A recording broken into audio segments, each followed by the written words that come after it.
Girl, we gotta say a huge congratulations to you for winning your 5th Grammy, which is major for Best R&B Song. What was that night like for you?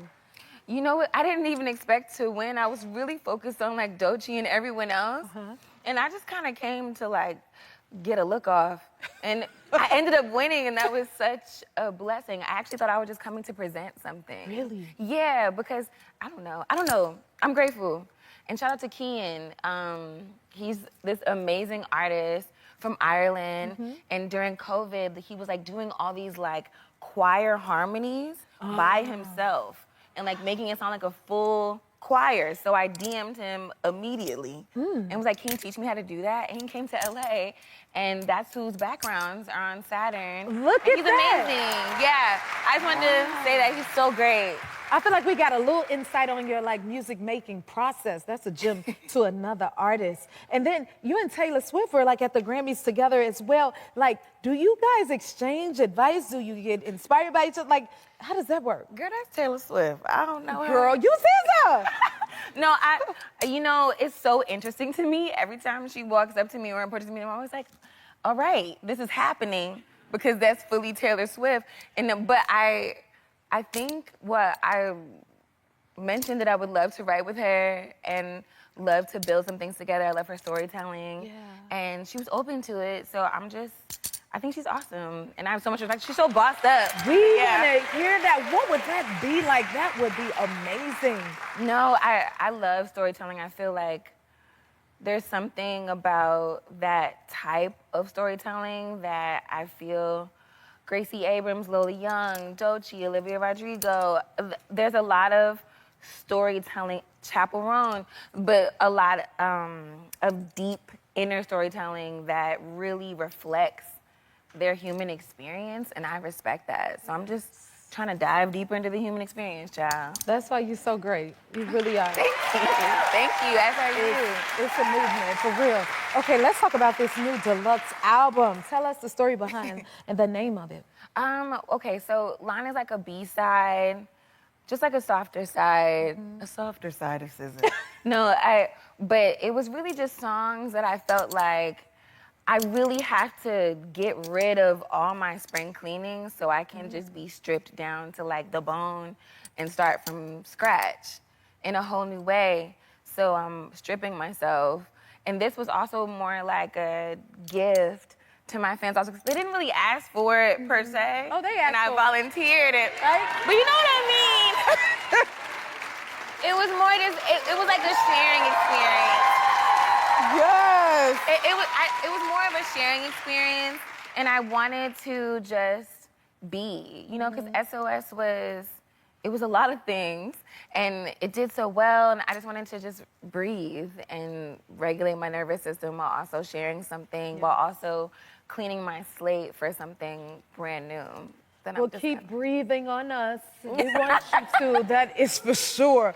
And then Ben Stiller was in your video. I love Ben Stiller. Drive. Like, and you love him. So what is it like to work with him?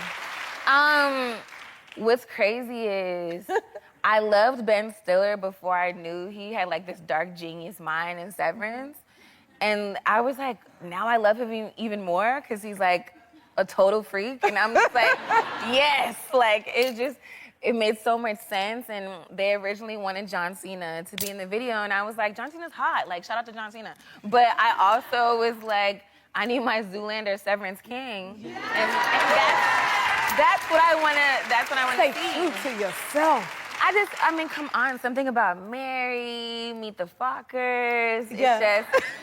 It's just, he's just too iconic. Yes. His mind, and then the Severance, the way that he segued into Severance, it was so confusing because it was like, why are you this dark and scary? But also, I love, again, seeing a facet of someone's humanity, and it just expanded his picture for me. So now I'm like a fan in a whole new way. And I can't believe he even said yes, which was so unbelievable. Girl. I love Ben Stiller, thank you.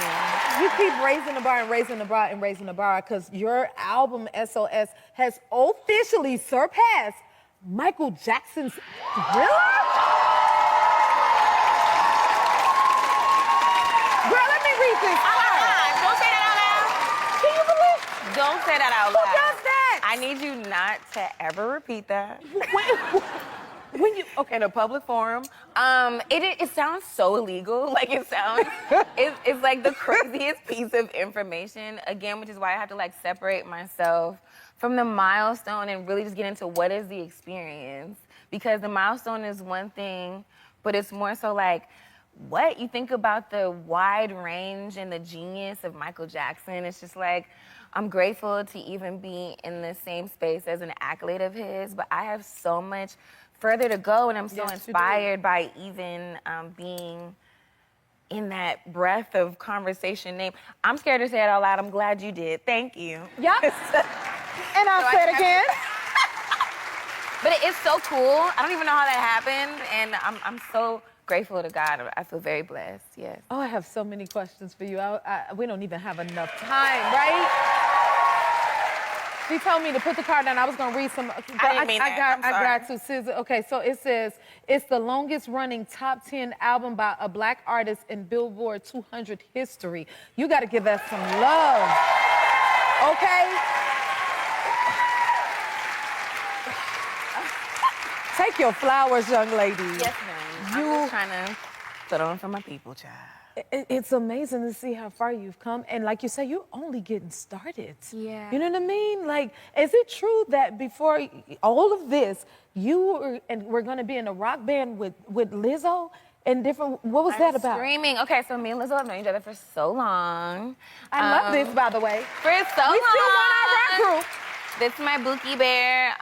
Basically, we had a little band. It was actually me, her, and Kaylani. And yeah, it spawned from like a group chat where we were just talking about things all the time. And it really started with us talking about activism. Because this is during this section, actually, like during COVID and George Floyd and all the protests. And we were like, you know, texting on Signal and trying to figure out like, how do we help people? How do we get masks to people? What are you doing in your city? What are you doing in your city? Like, and just kind of, you know, convening as ladies. And naturally, I feel like music becomes a part of that. But yeah, I feel like I'm so proud of Lizzo also. You have no idea how long we've known each other. Yeah, like, it went from her opening for me on a Red Bull tour, which is crazy to think about, to me seeing her on TV afterwards and being like, wow, she has so much like charisma and sparkle, and like, I'm just so proud of her. Then bang, #1 song, bang, #1 album. And I was so inspired. I'm like, whoa, whoa. And she has such a beautiful heart. And she like literally scooped me up under her wing and was like, let me put you on to some things. Let me tell you about something. And I'm grateful that she just, I love her. We'll take that rock band and we'll have you here too, Lizzo.